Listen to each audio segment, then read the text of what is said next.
Nigel, first of all, how was the mood in the squad this week after our win at Wrexham last weekend? Very good. We had an excellent debrief early part of the week, and the players worked extremely hard. It's a physical day on Tuesday, but they put great effort in. Confidence is really high, camaraderie is good, good debrief, as I said, and today is Thursday when we're doing this interview. And for me, the spirit out there, the quality that the players have produced, just shows how confident the players are. And again, it comes on the back of an excellent victory, not only against Mansfield, but against Wrexham in the last game. And the spirit and the camaraderie was there in abundance for all to see. What areas of the performance pleased you the most then in terms of what we can take forward into the rest of the season? I think that's it. I think when we look at the week, we've had a long travel all the way down to Gillingham in Kent. We've had to play against a very, very big side. Most teams we play are bigger than us. So we had to compete in that one, the long travels, and to come back and play some of the majestic football that we played at home against Mansfield when we won that game on the Tuesday, and then go against a very big side, a side like Wrexham. They only lost 2 games at home all season, so it was very dominant, and we got to a great start. What about Regan Henry, where he's got the ball, he's flipped it over the player, and as the ball's getting flipped over the player, he's looked up, talk about scanning all the time, he's looked up, and then he's just long pass, beautiful long pass, spanks a lot, bang, it's gone. And there's Luke Norris, 1v1 against the centre half. He goes through a little gentle nudge, composed finish, puts us in. And that gave us something to hold on to. And did we hold on to it well? The spirit, the camaraderie, I say, the amount of crosses that came into the box, the corners that they had, they were far bigger than us, but the players stood up to the challenge greatly. And I was really pleased with that. We stuck to the task.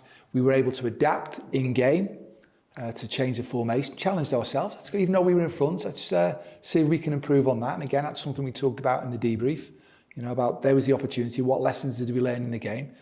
Can we be better in possession of the football at times, as well as being that defensive resolve? And again, excuse me, little bits of video footage we put together with the lads putting blocks in over my dead body, putting bodies in the line, and really enjoy and embrace having to defend and defend well. That's part of it as well. We score as much as anybody in the leagues. We're right up there for goals that we've scored, and it's great that we've got a Luke Norris coming back scoring now, and a Christian Dennis looks in great form, by the way. I thought he did really well when he came onto the pitch the other day. And them guys haven't really featured. So having them in part of our army as well is only something beneficial moving forward, especially for the last 7 league games of the season. The players spent some time celebrating with the fans after the game. There seems to be a real togetherness between the team and the fans at the moment. How important is that? I think it's always going to be important. I think the fans, and I'm a fan, and I play for the football club, I'm the manager of the football club now, and you want to see the players graft, and I know every day they graft. So we might make mistakes, we might not be the best players, we might not be the best, respect the result goes away, but we're trying. And I like to think the supporters appreciate that, because they see how hard the players work. And again, that togetherness, the fans helped us get over the line. They were singing the players through because they knew we were up against it, and they got right behind them. And to spend that 4, 5, 6 minutes, whatever it was after the game, just eyeing each other up and applauding each other. It was an us. The cause was Tranmere Rovers Football Club, and that was the players, the staff, the owners, the supporters. It's all about Tranmere Rovers Football Club, and what can we do to help Tranmere Rovers Football Club? And when you go away from home, when you win a local game, when you play against a team who are, they're a good outfit, and when you go there and you can see how much hard work everybody put in, and the quality that we've got, and the desire to keep going for each other, that resilience, that passion, that perseverance to wear the shirt. It was really enjoyable, that moment in time, just to celebrate, because they're few and far between in football. They're few and far between, and that engagement, as you said, was special. And that's a special moment, whether you're there as a supporter with your mates, with your dad, your brother, your sister, your mother, your family relationship. You remember that for a long, long time. Because as I say, there was the special moments in time, and that was a special moment in time. It was. Some of the team had a chance to get minutes under the belt in the Liverpool Senior Cup on Tuesday, and there were 9 players from our education hub. How much of an opportunity is that for young players to get some experience with the first team players? Yeah, it's important. We've obviously had a big first team squad of players this year who need to go and play, and obviously we're looking to win the first team games. But from my point of view, as you say, the education hub, we've got about 80 players in there. You know, so for me, we've used the Cheshire Senior Cup and the Liverpool Senior Cup, Liverpool Senior Cup being the question and topic, to try and give the opportunity, that pathway for the youngsters to go and play. And again, Sam Taylor, who come through the Education Hub, he's got into the first team. He captained the side the other night. What a great role model he is for the youngsters coming through. So we had three other starters then from the Education Hub, and as you rightly say, the other guys were on the bench there. And isn't it good for Dan O'Donnell and Neil Dans to work together? So from a first team point of view, with Neil Dans managing the side and Dan O'Donnell collaborating together, I want that joined up way of thinking. And again, there's some players who need games, players who are coming to the end of their contract, who've not played that many games. Just come on then, you know, you've got to go and perform. So there's many things. Although we lost the game, and believe you me, I wanted us to win the game, and I thought we had enough capability to win the game with what we had out there. We learned several important lessons about development as well. So we've obviously reflected on that, which is important for all of us.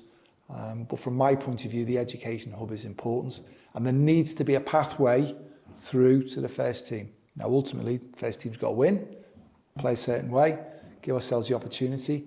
And as I said, how you learn, I don't mind you making mistakes. So especially the young players, the education players coming through, try, work hard, graft, make decisions. Don't mind you make a wrong decision as long as you look to go and learn from it. And then hopefully when you're placed in that situation again, that experience makes you choose a different option, or if you've been very successful, you carry on doing that one. Focused into Crawley this weekend. They were your first opponents as manager of Tranmere Rovers in the reverse fixture early this campaign. What are you expecting from them? It's going to be a tough game. As I say, I was interim manager. I think the first one we've gone down there. Players applied themselves well. It was a late goal that we've conceded, which was harsh on the players because he tried. Brad Walker put a fantastic ball through. I think it was Charlie Jolly who scored that one, or was it Sam Taylor scored as well? I don't know which was the way, it was that long ago. But that was good. So that was the start of the journey. Obviously, a couple of months as interim, I then ended up taking it full time, as you said, from November. We've kicked on massively there when we look at the data that's out there. But going back to Crawley, we know, and I think the fans need to appreciate this as well, that they are a very, very good possession-based side. They're fighting for the playoff positions as well. They're on a good run. I think they've won 4 of the last 5 games. So, but they play out from the back, they play through, they're a threat up front, they overload areas. They're very good in what they do. And they're exciting to watch. Having said that, so we're good at what we do. And we've been winning games of football. And we found ways to win games of football. So I think the fans are in for a good spectacle. But I know that if we try and close them down as individuals, then they'll pop us off. And they'll play through us. We've got to be very mindful of that and respectful of the opposition. However, we're at Pretton Park. We've got a great home record of late, and we've got a team who are working extremely hard for each other, and we score goals. You mentioned how we've kicked on since that reverse fixture. In what ways do you feel you've been able to develop this current group of players since that first game at Crawley? I think like everything, it's the one thing that we all share in life is time. We've had time to put a team together, build a team. I keep talking about build a team, develop the individual. So we've got a team-based culture here. The cause is Tranmere Rovers. You put the team before yourself. And you've seen that. We've got a team that's been consistent, more or less, in formation. Everyone knows what's expected of them at certain times. We've got an identity about ourselves. And everyone works hard, but players are used to playing with each other. Football, running, grafting, defending, you know, playing. It's really important that we've got a group who are all used to being in each other's company. They enjoy being in each other's company. And by doing that, you can also have honest conversations to keep pushing each other to make sure the standards stay high. Nobody drops off it. So from my point of view, time has been the most valuable thing where we've been able to build the team. And from my point of view, we want to continue to build the team and likewise keep developing the individual. As I said, we've got a team-based culture, but we've got a learning environment. You know, we have a classroom, we have loads of debriefs, we have video footage, we go individual training programs, training plans. That's physical, technical, tactical. We're always trying to learn to evolve and improve. And I think it helps when you've got a settled side, smaller group where you're getting used to playing formations together, partnerships together. Whereas I think if you keep swapping and changing all the time, that doesn't help or lead to having a good side, a good building a side, building a team. Just finally then, can you give us an update in terms of the condition of the squad for the game? Yeah, obviously we're looking forward to it. We've got 1 or 2 players who have got little niggles. We've just got it. It's Thursday now. We're doing this interview. We're going to give them every opportunity, and you know, everyone wants to be involved. But we've got 1 or 2 players who have just got a few little situations we just need to monitor. But I'm sure whoever goes out is going to wear the shirt with pride and give everything they've got for the cause.